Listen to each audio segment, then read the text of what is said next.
Kevin Holland versus Renier de Ritter. You know, this is one of those where I just got to be honest with myself. From the get go, I had Renier de Ritter winning this fight. And the only reason why is Kevin Holland, man, he's a great fighter. Nobody can hate on him, man, but he's starting to become a gatekeeper where you don't really know which version of Kevin Holland you're going to get on any given fight day. The guy fights all the time, which is why the fans love him. It's not a secret why people love him. The guy fights all the time. He can fight. He can back his word up. I don't know if he can be a champion is kind of the problem, and that's kind of where everyone is kind of, stuck with Kevin Holland. But, he'll come out one fight, put the works to somebody, or he'll come out like today. Renier the Ritter just went straight after him and put him on the ground, started wrestling him. You thought Kevin Holland had a chance, and he ends up getting choked out, you know, 3 minutes, 31 seconds into the fight. So this is just one of those where, once again, sometimes I literally pick against Kevin Holland just because I don't know which version of him will show up. And most people choose not to stand up with him. And he's a great grappler. It's not like the guy can't grapple, He's a great wrestler and he definitely got some jiu-jitsu background. However, I just don't know what version of him you're going to get, man. So I picked the Ritter from the get-go, and that's exactly what happened by submission in the very first round. So I was not too shocked about this one. This one was pretty straightforward. Almeida versus Spivak. Now, this is another one of those where I won't lie. In the beginning, Almeida looked a little overconfident. Spivak looked like he was going to just get this guy out of there. But what ultimately ended up happening is Spivak was the aggressor. Almeida was the finisher. That's pretty much exactly what happened. This fight did not go past the first round. Only 7 seconds left actually in the first round before this fight ended. But this is one of those where Almeida knows he has a bomb from hell where he can throw it at you. He was even calling out Cyril Gahn at the end saying, "Hey, Cyril Gahn, why are you running from me?" And I thought that was very interesting. I never thought Cyril Gahn was running away from Gelton Almeida, but once again, man, these heavyweights, everybody can hit, everybody has power. You got to respect everybody. Spivak did not really respect Almeida in this one, but like I said, Almeida came in a little overconfident, but he covered his tracks. He did exactly what he said he was going to do. He got the TKO, and that's the end of that story. But with these heavyweights, man, it's tough to go past the first round because, like I said, man, everybody can rock, everybody can hit.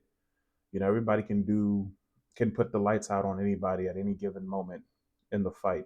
And it took one hit that didn't even look like it was too hard, but it was more than enough to put Sergey Spivak down, and that was the end of the fight by the end of the first quarter. So, once again, great fight. Good job, Almeida. I'm actually hoping Almeida gets that fight against Cyril Gahn. That's actually an interesting fight. Almeida is more of the guy who wants to push forward and be very aggressive, whereas Cyril Gahn is very um, accounted for. He accounts for everything that he does. He makes sure he's not making a mistake before he goes in to do something. He's very calculated, is the word.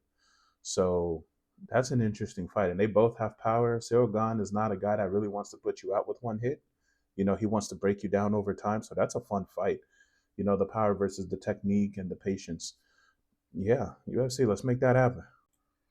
This is a crazy fight right here. This is one of those where it's a gift because you have two guys that know if they win, they get back to the title shot or they're very close to that title shot.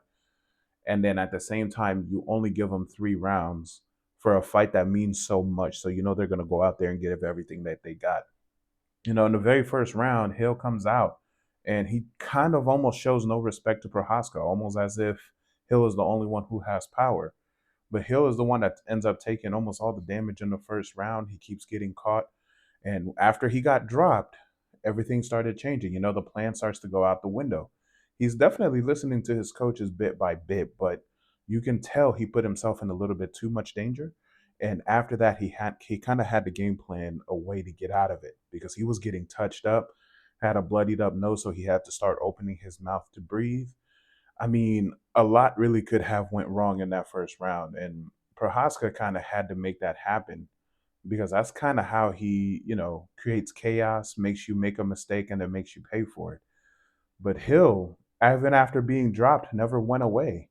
He kept coming back. He stayed in the fight. He did what he had to do. The first round was over, and it clearly went to Prochazka.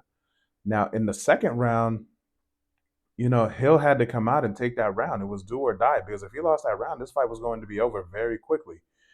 And after that, in the second round, Hill did his thing with the body shots and everything. And then Prohaska simply had to find other ways to make things happen.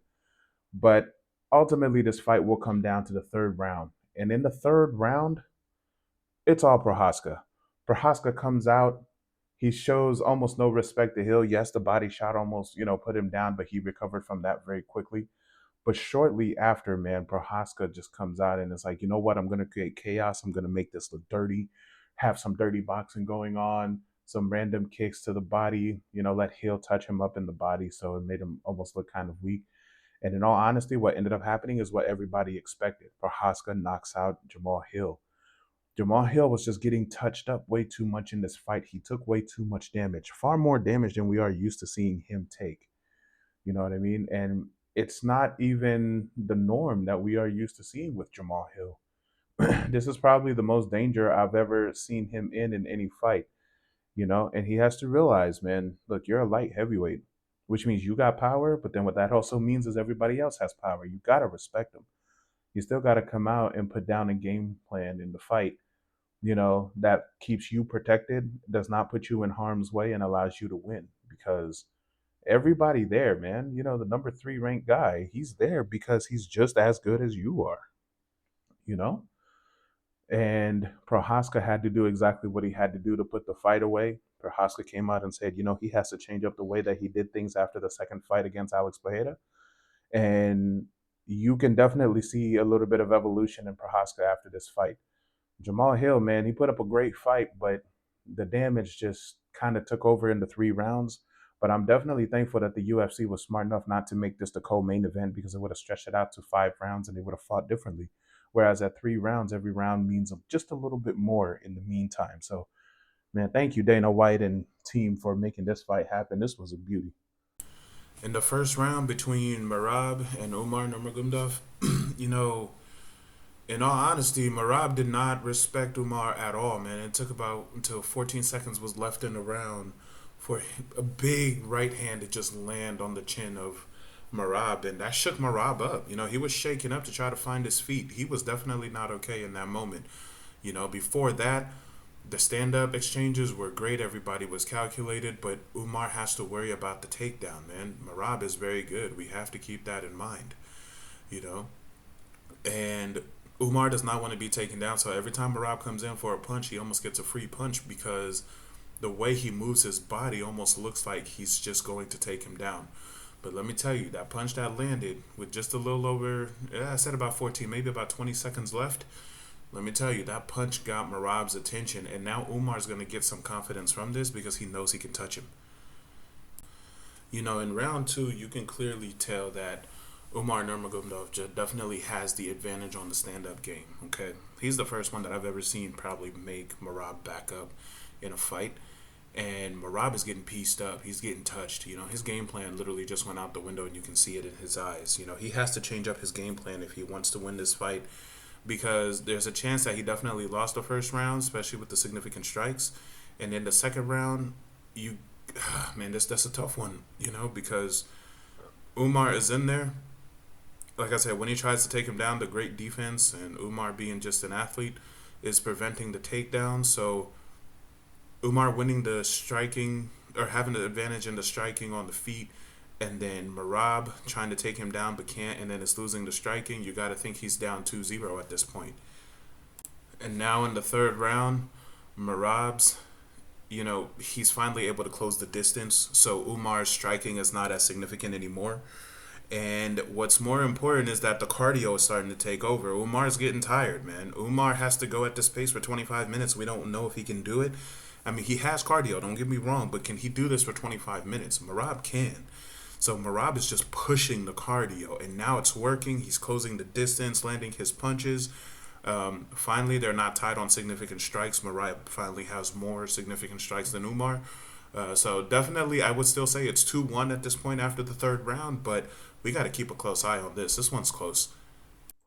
So now in the fourth round, man, Marab is able to do whatever he wants. He's able to take down Umar. He's able to push the pace even further. You can see Umar is definitely fading, man. Umar is tired. He looks labored. He's throwing some punches that just don't look a lot like him. This definitely looks a little bit different. But Marab's pace, like I keep saying, he keeps going. And at this point, it's definitely a 2-2 round with the fifth round that's going to have to be a decider. In the fifth round, Umar is doing exactly what Habib told him to do. Stop the takedowns. It's taking too much energy from you when you're already gassed. And keep the punches at a distance. Use your jab, and it's working. But with 40 seconds left in the fight, man, he got caught with a right hand from hell. He did not see that coming.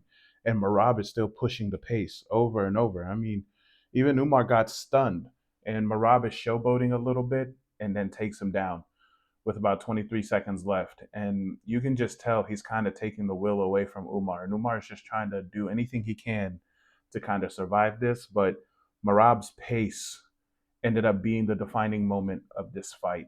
And Umar has to give himself, we got to give him his props, man. Dude, this guy can fight.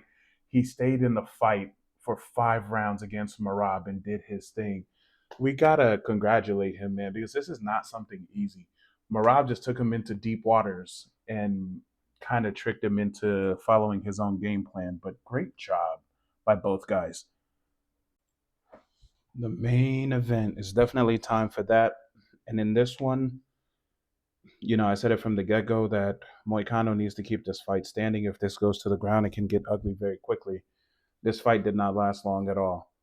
Moicano looked like he was doing very good on the stand up game.